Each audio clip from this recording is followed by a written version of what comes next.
Général, s'il vous plaît, les hommes, partez.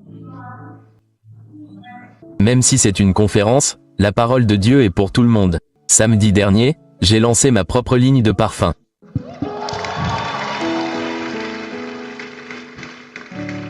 Je ne suis pas venu ici juste pour prêcher. Je suis venu vous montrer qu'il est possible d'être une Déborah et une J tout en ayant un foyer. Je suis vraiment heureuse en ménage. Même le diable le sait.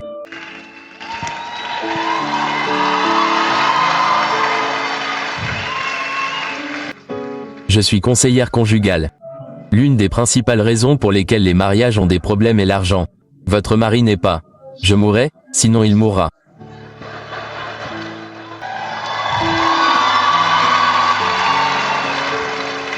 Il ne peut pas répondre à tous vos besoins. En tant que femme, vous devez vous réveiller. Les analphabètes du XXIe siècle ne sont pas des gens qui ne savent ni lire ni écrire. Ce sont des gens qui ne peuvent pas désapprendre et réapprendre.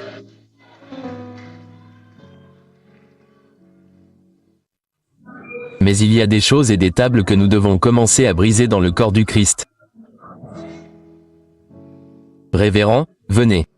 L'avez-vous entendu encore et encore et encore et encore? Derrière chaque homme qui réussit se trouve une femme. Combien d'entre vous ont déjà entendu cela?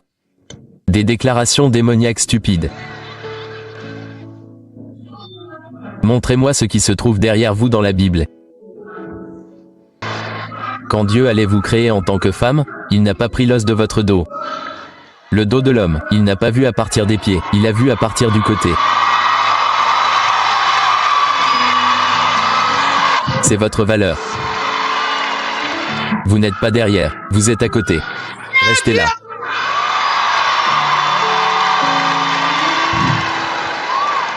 Et arrêtez de cacher votre valeur. Arrêtez de cacher votre valeur. Chaque homme est un psychologue. C'est pour ça qu'il te traite mal. C'est pour ça qu'un homme te dit que tant qu'il n'a pas couché avec toi, il ne peut pas t'épouser. C'est n'importe quoi. Parce que tu ne connais pas ta valeur. Tu n'as pas été créé par derrière, tu as été créé. Et ceux d'entre vous qui sont pères, commencez à apprendre à vos filles à connaître leur valeur. Embrassez vos filles. Passez du temps avec elles. Arrêtez de dire « va voir ta maman, va voir ta maman ». Donnez confiance à vos filles. Créez du temps pour vos filles. Préparez vos filles à leur destinée et au mariage. N'est-ce pas Jairus qui est allé voir Jésus au nom de sa fille? Nous sommes chez les pères. Si nous arrêtons d'organiser et de tenir des conférences pour les femmes, nous en avons assez fait. Nous sommes chez les hommes. Qui parle aux hommes?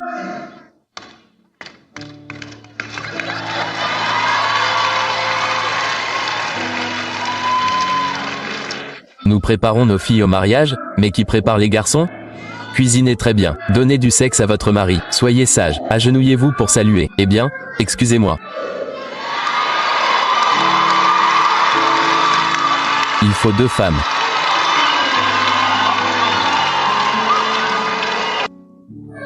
Je suis venu ici aujourd'hui pour vous inspirer. Nous ne prions pas pour que vous deveniez parce que vous l'êtes déjà. Amen. Donc la femme de Dieu dit que c'est un processus. Commencez à le révéler. Vous avez de la valeur, vous avez de la richesse. Vous ne pouvez pas faire de parfum. Laissez-moi vous choquer, révérend. Aujourd'hui, c'est dimanche 30 octobre. 6 novembre.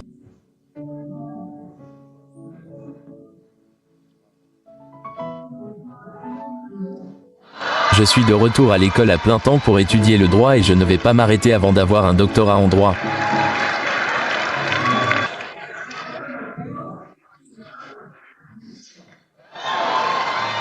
Car un moment viendra où je ne pourrai plus courir partout pour prêcher.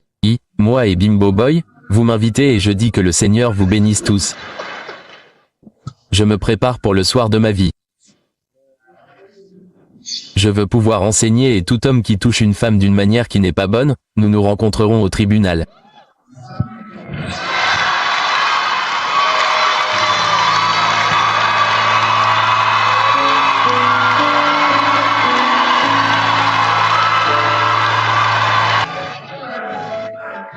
Révérend, je me suis dit, vous vivrez jusqu'à votre mort.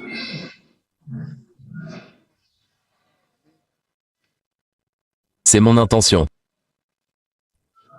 J'ai décidé de ne pas vivre ou mourir en tant que femme. Je vais mourir en tant qu'institution. J'aurai 60 ans dans 3 mois. 60. Et par la grâce de Dieu, j'ai déjà construit une petite maison pour les lépreux que je vais dédier. C'est l'une des choses que je vais consacrer. J'ai un ministère envers les lépreux. Je m'occupe de leur nourriture, de leur literie, vous savez, et tout ça. Ce n'est pas pour m'auto-valoriser. Je suis là pour vous inspirer afin que vous ne vous contentiez pas de lire Déborah et Gel. Je vous en montre une.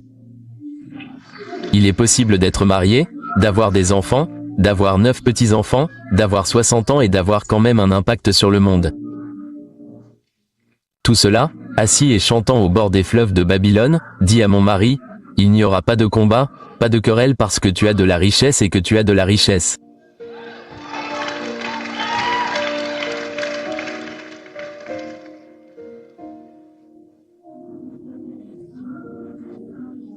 C'est une honte pour le calvaire de ne pas montrer sa richesse et sa fortune. Quelqu'un devrait aller se coucher en remerciant Dieu pour vous. Amen. Il y a quelques années, mon mari, Dieu a évité un accident et nous sommes venus à l'église pendant Thanksgiving. Je tenais une grosse offrande dans ma main et l'une des veuves s'est approchée de moi, s'est tenue à mes côtés devant l'autel et m'a dit « Excusez-moi, madame, vous ne pouvez pas rejoindre notre club maintenant. Qui va s'occuper de nous ?